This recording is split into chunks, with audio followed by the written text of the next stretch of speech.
If you've been waiting to learn about past life regression, then this is the show for you. Stay tuned as we talk about reincarnation and past life regression with my teacher, Mary Elizabeth Rains. I received my certification as a past life regression counselor from her in 2010, so I'm personally familiar with both the depth and the breadth of her knowledge of this subject. Welcome to Evolving Humans. I'm your host, Julia Marie, and this podcast is for visionary people like you who are exploring the true nature of reality and want to contribute to the global awakening. You seek to deepen the connection to your multidimensional self so that you can live a more conscious life. Mary Elizabeth Rains is an internationally recognized hypnotist and hypnosis instructor living in Sedona, Arizona. For the past 24 years, she's taught hundreds of professionals from all over the world through her school, the Academy for Professional Hypnosis Training. And she certifies her students as either past life regression counselors or hypnotherapists. She wrote a book about past life regression titled The Laughing Cherub's Guide to Past Life Regression, a handbook for real people. You'll find the book on Amazon. It's an honor to welcome her back to Evolving Humans, so thanks for joining us again, Mary Elizabeth. Hi, thank you for having me. Before we dive into our discussion about past life regression, how can I find the right facilitator for me? Both for hypnosis and for regression. That's something that I feel is important and needs to be addressed. I wish I had a comprehensive directory. I think it's important to interview a hypnotist and past life regressionist gently and politely, of course. Find out how many years they've been doing it. Find out where they've received their training. Some people take a course that's only 2 days long, for example. And that's not sufficient for someone to be a good past life regressionist. I think we'll cover some things, and you want to make sure that your regressionist is aware of the kind of topics that we're going to talk about. Interview them, and just don't go for hype or slick website. I've known people that have been absolute frauds who've had gorgeous websites. And I've known some really fantastic practitioners who have horrible websites, and artistic ability doesn't necessarily go hand in hand with a good practitioner. Also, talk to them ahead of time, interview them ahead of time, and you shouldn't have to go to their office or pay. You should be able to do this by phone. See if you connect with their voice. See if you connect with their style, because we've all had the experience of calling someone up on the phone and we immediately dislike them because of their voice. You wouldn't want to make that mistake just by going blindly to a practitioner. So have a little bit of a phone chat with them ahead of time. Well, if I don't like their voice, it's not likely that I'm going to be able to go to where I need to go if they're the one that's guiding me. Exactly. And that's a complaint that I've heard, that people said, I didn't have a good experience, so I didn't really jive with my practitioner. Mm-hmm. So if a client came to you and said, I'd like to have a regression, but I'm fearful that I'm going to encounter something awful that happened to me in a past life, what would you tell them? That's a good question, because this is the mark of an expert past life regressionist versus someone who just took a quick little class and decides that they can do it. My students and I protect our clients by saying, both before the hypnosis and during the hypnosis, that you will only access a lifetime that you're able to handle, when you can understand, integrate, and heal from today. I've certainly had experience with clients who went to a regressionist who took them to a lifetime where they experienced lots of trauma, and then there was no healing at the end. They left immersed in trauma because there was no healing or no integration at the end. And they left feeling damaged and even traumatized. So be sure that any practitioner you see does safeguard you. It doesn't mean you won't experience trauma, by the way, but you will only experience what you are able to handle and heal from and deal with. Something else I hear a lot, but don't necessarily know if it's absolutely true, is what if I can't be hypnotized? Are there any cases where a person just can't be hypnotized? Yeah, it's people who abuse drugs and alcohol, people with extremely low IQs, and the latter aren't going to come to you for hypnosis probably anyway, and people with very serious mental illness. Now, I'm not talking about the neuroses or the depression that all of us have a touch of from time to time, but I'm talking about very serious psychoses, for example. And that's pretty much it. Almost everybody else can be hypnotized. As for the regression, if you have a good regressionist, nearly everybody can access a past life. One obstacle is if people are trying too hard and they want it so badly. I was like that in the beginning. I wanted a past life regression. I was seeking one years and years ago because I thought I'd have it. I'd seen a documentary and I thought, I'm going to have a past life regression. It's going to clear up all my problems in one fell swoop. And instead, I went to a past life where I was some kind of peasant farmer. I was this old guy. I was very grumpy and I didn't like people. And that was it. I thought, what? So if you have super high expectations, well, you might be surprised. But even if you want it too badly, so that you kind of block yourself because you're thinking, oh boy, I hope this works. Oh gosh, I hope I get my answers. A good regressionist can guide you through that, give you a few fail safes so that you can have an experience as long as you cooperate with the practitioner. Do I have to believe in past lives in order for this process to work? Well, put it this way, I haven't had anybody ever come to me who hasn't believed in past lives, so I really don't know. Well, let one exception. I was once leading a group at there was a very famous workshop place bookstore called the Bodhi Tree in West Hollywood, and I gave workshops there, and I had a group, and there was a guy who had been dragged to the workshop by his girlfriend. And he didn't believe in past lives.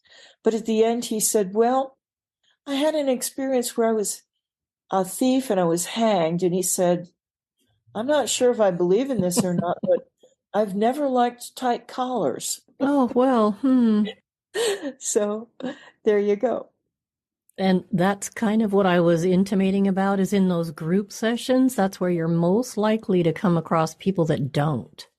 But it's fascinating that he probably did regress to a past life. Generally speaking, though, why would a person want to explore their past lives?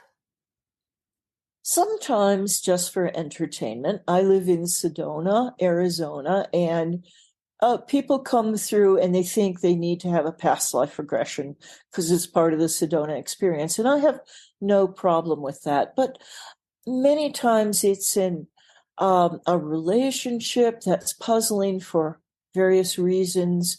It can be a knee-jerk response, emotional response. For example, someone who's terrified of wind and they begin to tremble and freak out whenever there's wind, or that kind of response to something that can't be explained. It can be all kinds of reasons in relationships. I've had people come also who have explored a talent that a kind of a buried or hidden talent that they hadn't even been aware that they had. I always ask the soul to provide the lifetime, the soul or the highest guidance, God, whatever your belief is, to provide you with the lifetime that will give you the best answers to what you need at that moment. I had a woman come to me and she was hanging her head down. She had been molested and figured it was karma. She had probably been a molester in a past life, and she was just full of misery, and I'm going to face the music and have a regression. Instead, she went back to a lifetime in ancient Ireland, where she was a singer in the equivalent of what are today called bars or pubs. And as a result, within 6 months, she had a little singing in a nightclub in Los Angeles. And she didn't even realize that she had had that talent. So her soul said, this is what you really need to look at. I hope that answers your questions, but Yes. often people just come because they're curious. Who was I? And it's fun to find out. One theory is that we've had hundreds, if not thousands, of past lives. That's great, because I was going to ask you, how many do we have? And you just answered that for me. I would beware of any group, certain cults and certain gurus and mystics say, oh, you've had exactly, everybody has 144 past lives, or they put set numbers to it. They say, oh, you're going to be reincarnated every 10 years. I don't know. I would not put much faith in such rules. Now, the soul is a very complicated energy continuum, and it's my own personal belief, we have no understanding of what our soul's capacity is. Exactly. And Julia, if you think as I do, that I believe that we're all fragments of the one, Yep. call it God, call it the universe, whatever you choose, then we are all interconnected. So we eventually could experience every lifetime there is to experience. Some people think that when we're regressed, we just kind of reach into the soup of all lives and pull out a lifetime where we are where we are today. And the other theory is that we are having multiple lives at the same time. Our soul can divide many times. So you might be an old man in Nigeria, and you might be a little girl in Greece, and you.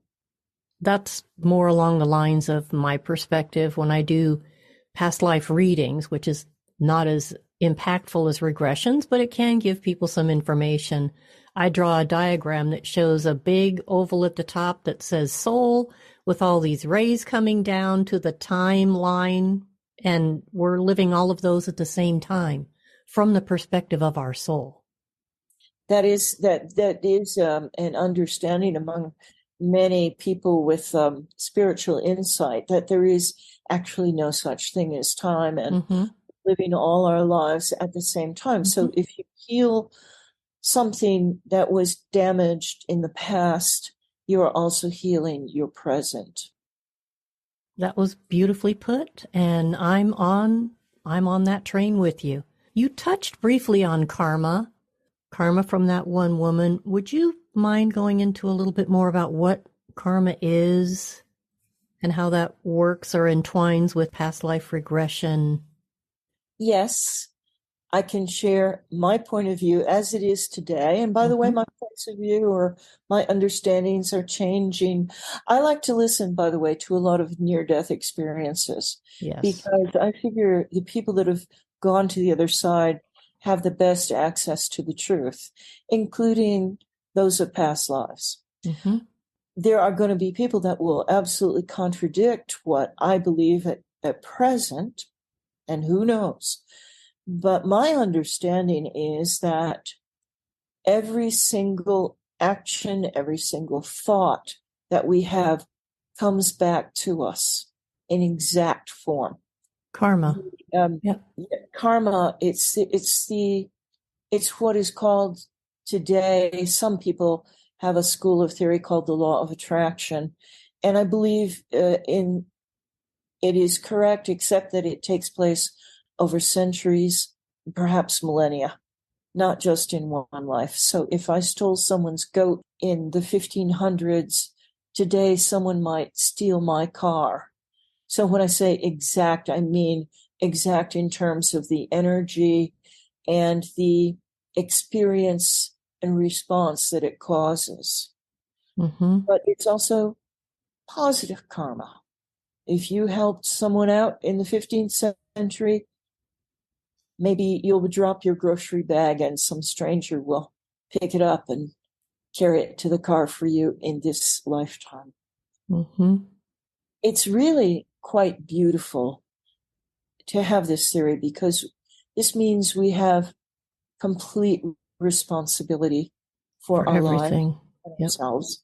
And then it also helps take the burden off. If we experience something that's kind of ugly in our lives, we can say, well, maybe I'm paying off a karmic debt. So maybe that's okay. Mm-hmm. Instead of, going into that Poor suffering, me. Yeah. poor me, right? I'm such a victim.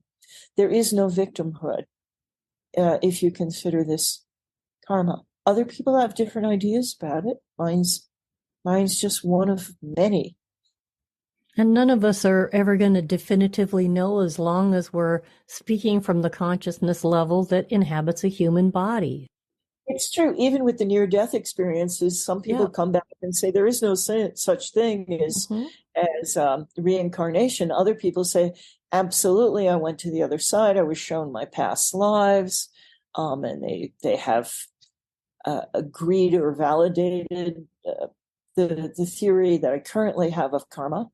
Now, if I'm someone who does believe in past lives, is there any way to prove that? I mean, how could I maybe say to someone, there's this that might be evidence that we do live more than one lifetime?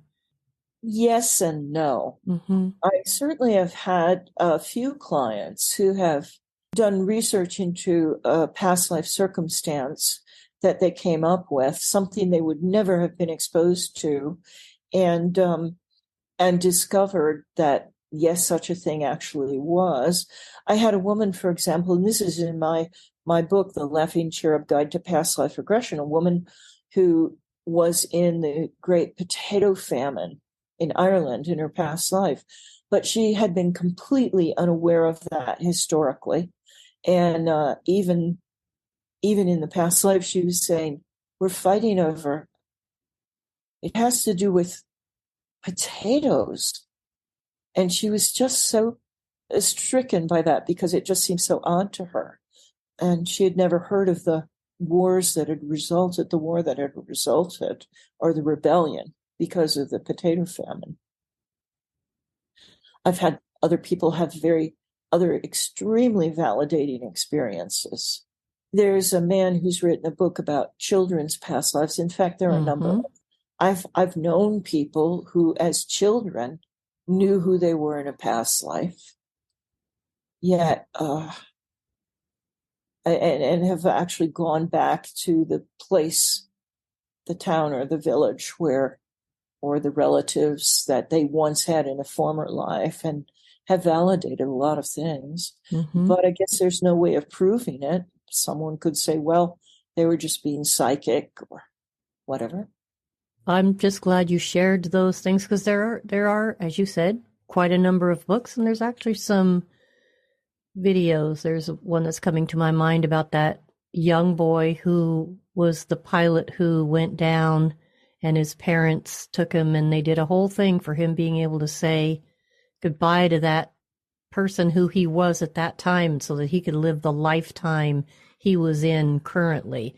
To me, that's one of the most moving examples of exactly what you're talking about. I can't remember his name. And I don't have it either, but there's several such books. So how could I use past life regression for my own healing? That's a wonderful question. There are multiple ways. One is simply recognizing what was and acknowledging it and honoring it. Unfinished business. Sometimes we're left dangling a relationship, or someone died and we thought they abandoned us, but they actually had and killed, but we didn't know it at the time. There can be all kinds of unfinished business. And when we learn about that and realize that, then we have the opportunity to finish it. It's good.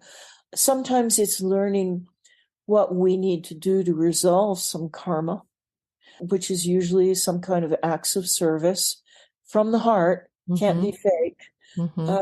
It can be, a lot of times, it's shedding tears that we were never able to shed in a past life. Think about past times. People were busy just surviving. People did not have the luxury to process their grief. If a child died, that's horrible, but you had to go out in the fields and work hard from dawn to dusk the next day just to be able to feed yourself. So you didn't have the luxury of sobbing and weeping over those kinds of things. And so when it's very common, as you know, Julia, for during past life regression, for people to cry. I would say probably 90% of my clients end up in tears at some point.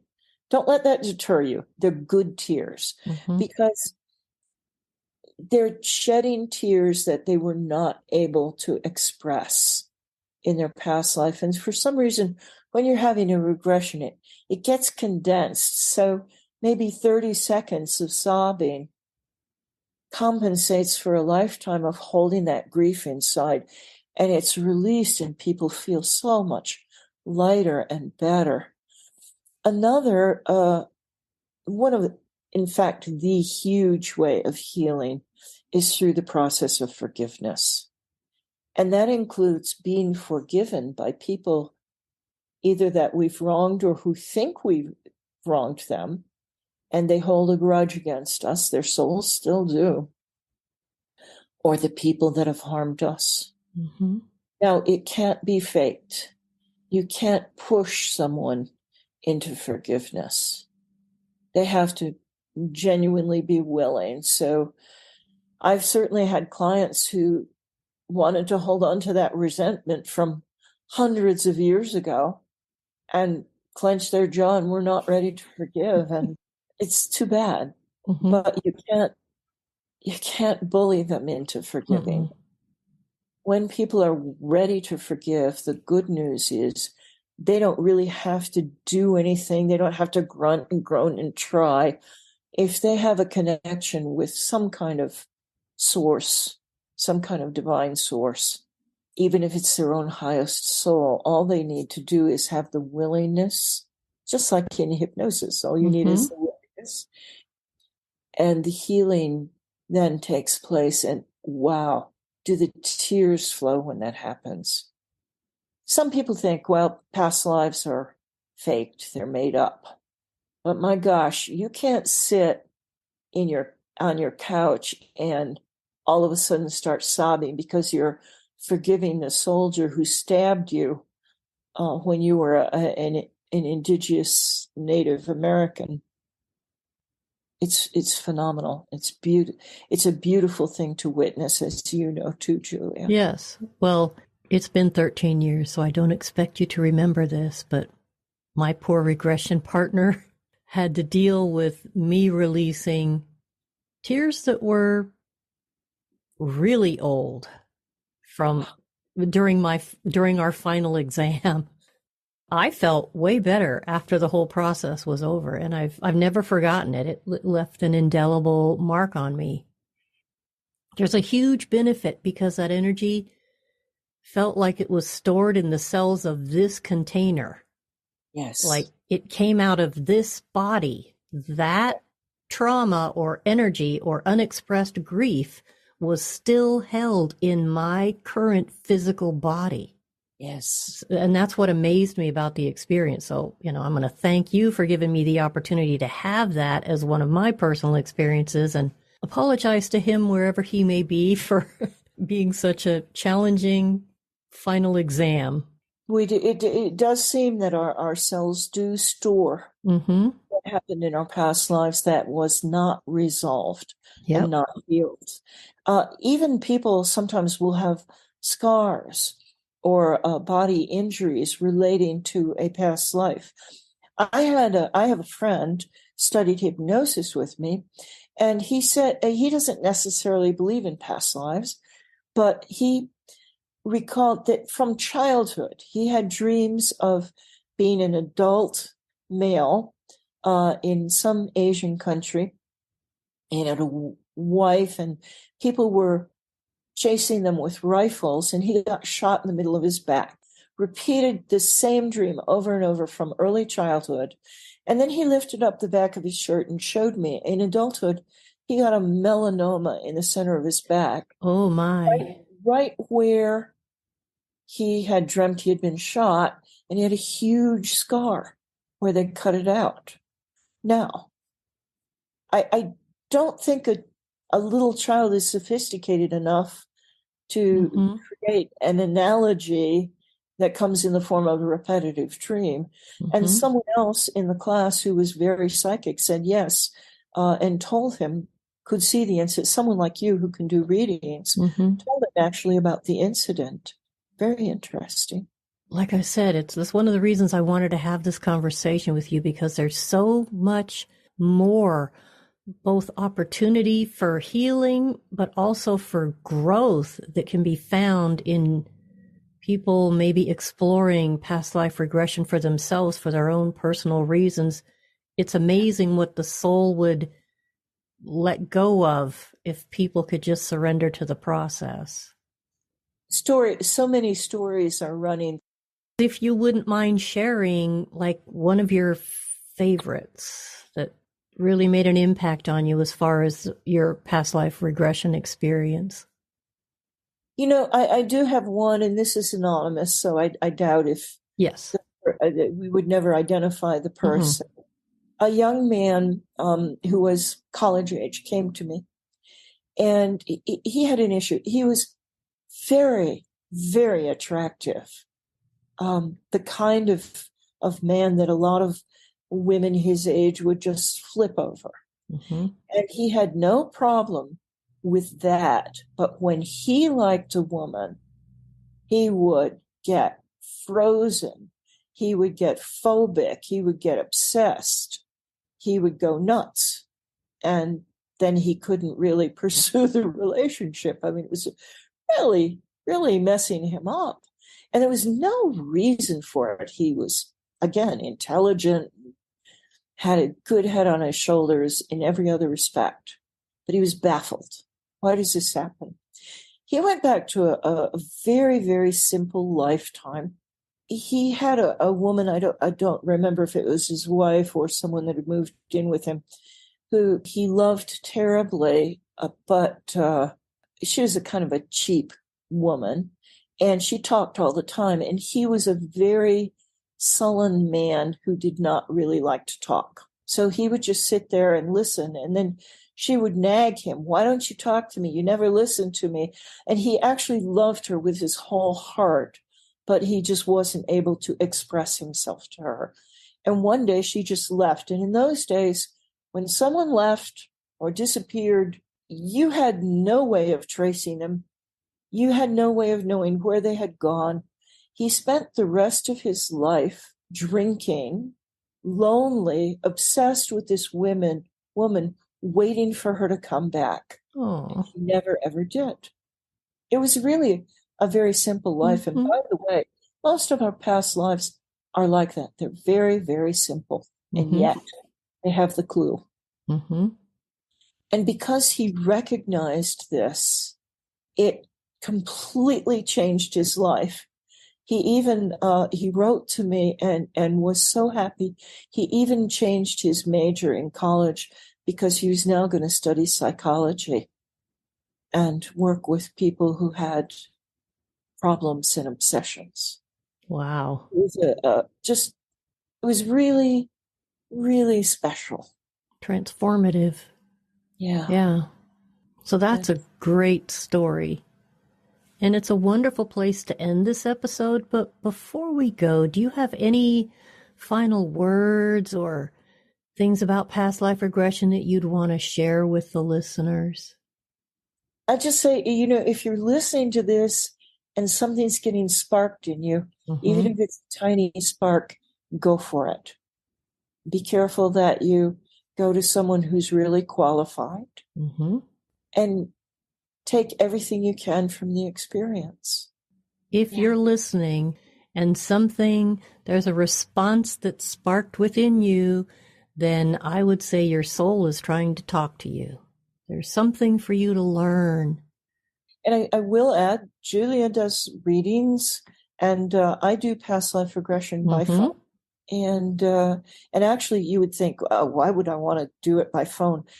The phone actually makes it easier because people are in their own, they're in their comfort clothes, they're on their own bed in their own house, and so they don't have to go through the thing of, oh, I don't know if I like her hair.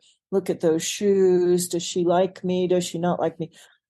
It's comfortable, and people can go just as deep or even deeper on the phone. And I don't do it via Zoom because we use the voice. It's really awkward to set up a computer when you're lying down on your bed to show your face. So yes. So how can people get in touch with you? The best website would be, of course, HTTPS, whatever, past-life-regression-sedona.com. Past-life-regression-sedona.com. Okay. The words separated by hyphens. Okay. Again, I'll make sure I put that link in the show notes. Right. And I don't give out my phone number on my website because you get calls that are not wanted, but I'll give it out here on the podcast because I know anyone that's listening is a precious soul and honest, so forth. It's 928-451-6116, and people can get in touch with me that way. Thank you so much. And I want to thank you again for such an enlightening conversation. I, frankly, really enjoyed myself. Thank you. It was quite a pleasure and quite an honor. It was fun, too, for me. Well, that's our time for today. If you enjoyed this show, please go to our website, evolvinghumanspodcast.com, and leave us a voicemail with your questions or your comments. Just click on the purple microphone in the lower right-hand corner of the homepage.